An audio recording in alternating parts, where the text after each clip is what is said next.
Daisy-Head Mayzie by Dr. Seuss.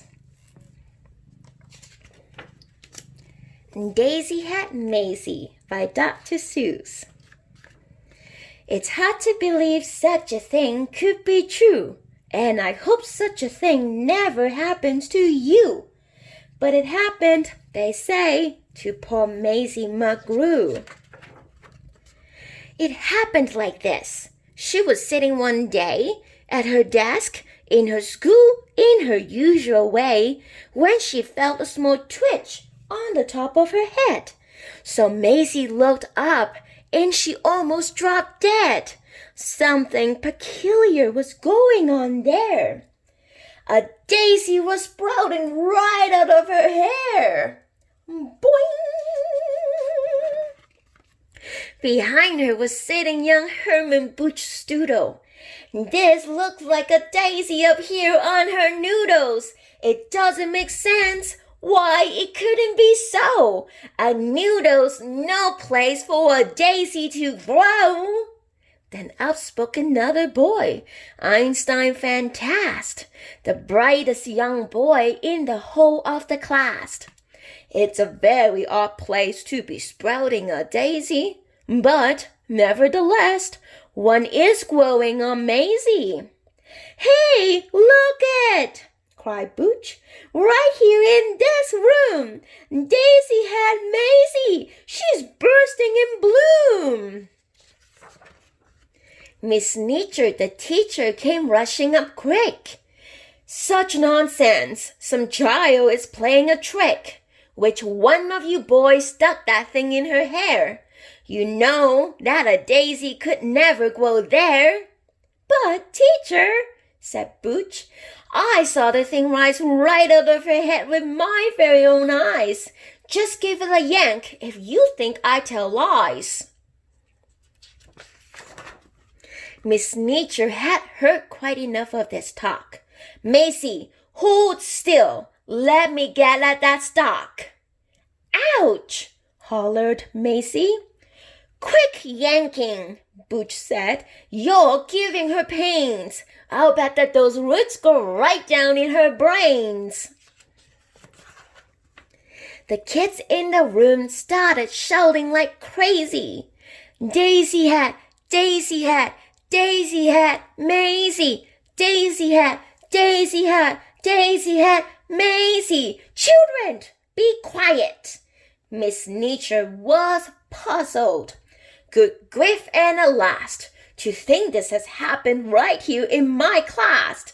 I've taught in this room 20 years, maybe more, but I've never seen anything like this before. I'll have to report it. You just have to come to the principal's office and show Mr. Grim. Now the principal, good Mr. Gregory Grim, was a very wise man, just as smart as they come. He knew more than anyone else in this nation about long division and multiplication. He knew all the answers, why oceans are deep, why skies are so high, and why mountains are steep. He should have the answer to this thing on Maisie. My word, he declared. It's a genuine daisy. I've seen them quite often in fields growing wild, but never before on the head of a child. Now, what in the world ever make this thing sprout? I have no idea, but I'm going to find out. It says here, daisies grow on the land. They grow between rocks. They grow also in sand. It mentions right here, they can grow in a pot, but mentions the head of a girl it does not. Daisies, it says, sometimes grow in Alaska, also Missouri, Rhode Island, Nebraska. They grow in Japan and in Spain and Peru, in India, France, and in Idaho too. They grow in South Boston and also in Rome. But why should they grow on this little girl's dome? Say, look it, said Maisie. It's wilting, said teacher. How wonderful, Maisies. It soon will be dead. You'll be rid of that daisy. In just a few minutes, our troubles will pass, declared Dr. Grim. Take her back to the class. Then the principal saw a most terrible sight. The daisy was dying, and that was all right. But that daisy was part of poor Maisie McGrew, and Maisie was starting to wilt away too. Teacher, said Grim, you know what I think. They're both going to die. Hurry, bring them a drink. This is a problem, said Grim with a frown.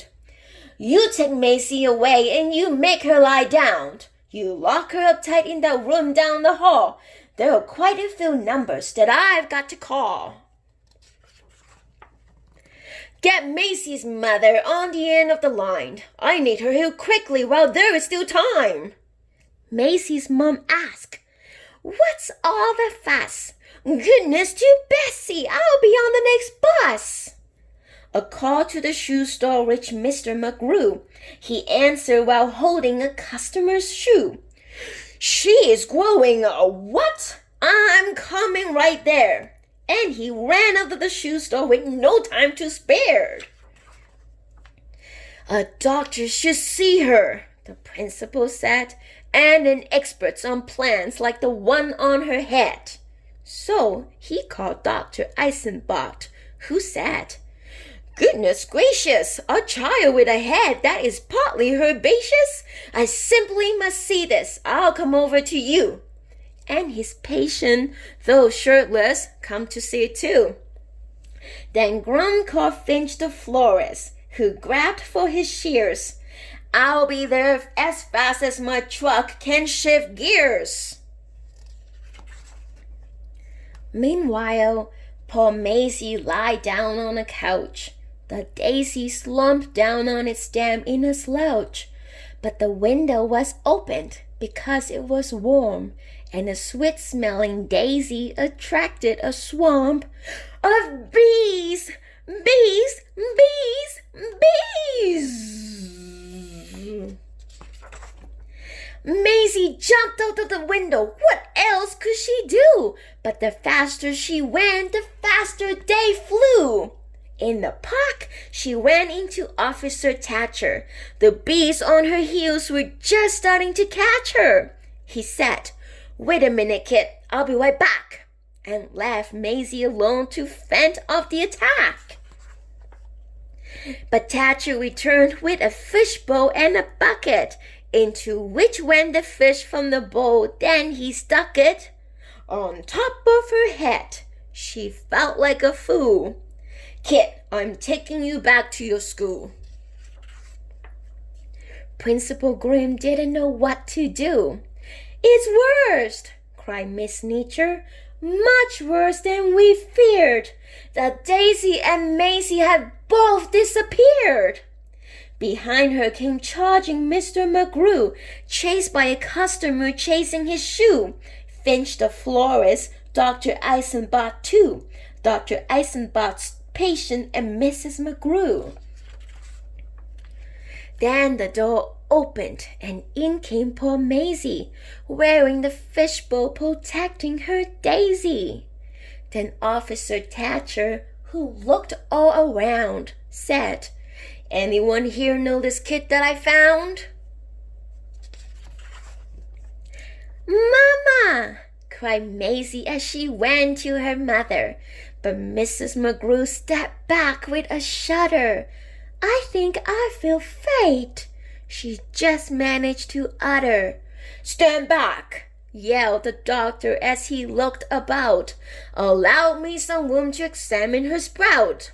The doctor approached, stethoscope in his ear, but the wail of a siren was soon all he could hear. His Honor, the Mayor! And then, without warning, the door opened wide. and who but the mayor should step right inside. At acting important, there was none to compare. He was best at long speeches, chock full of hot air. I promise, my friends, that if I'm re-elected, this Daisy on Maisie will soon be disconnected. The law of our fathers is simple and sound. Daisies belong and should stay in the ground. The West are illegal. We'll bar them from town. Look how worried Maisie is.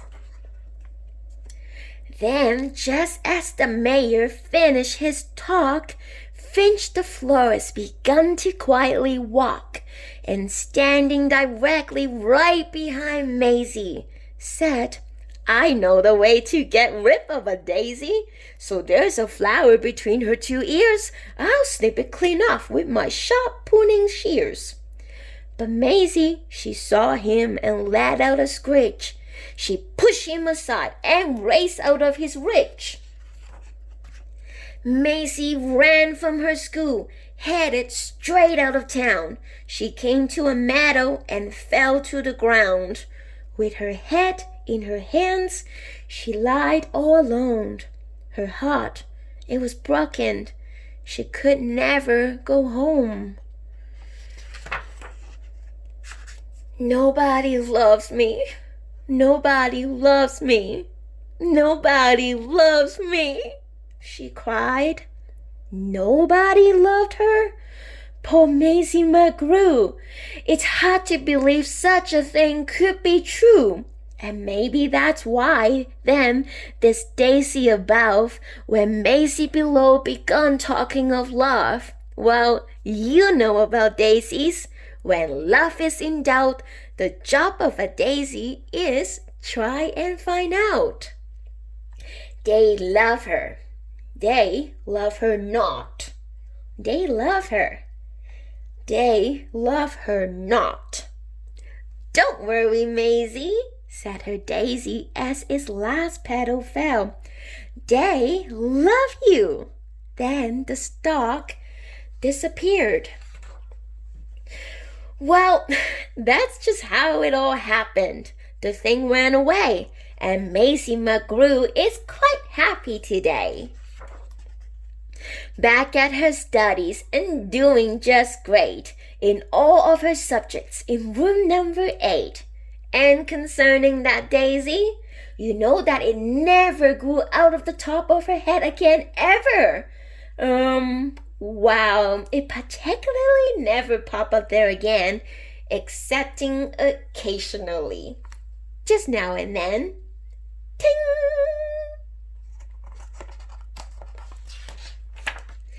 And after all, I'm getting used to it. The end. Thank you for watching. Have a good day. I'll see you next time. Bye-bye.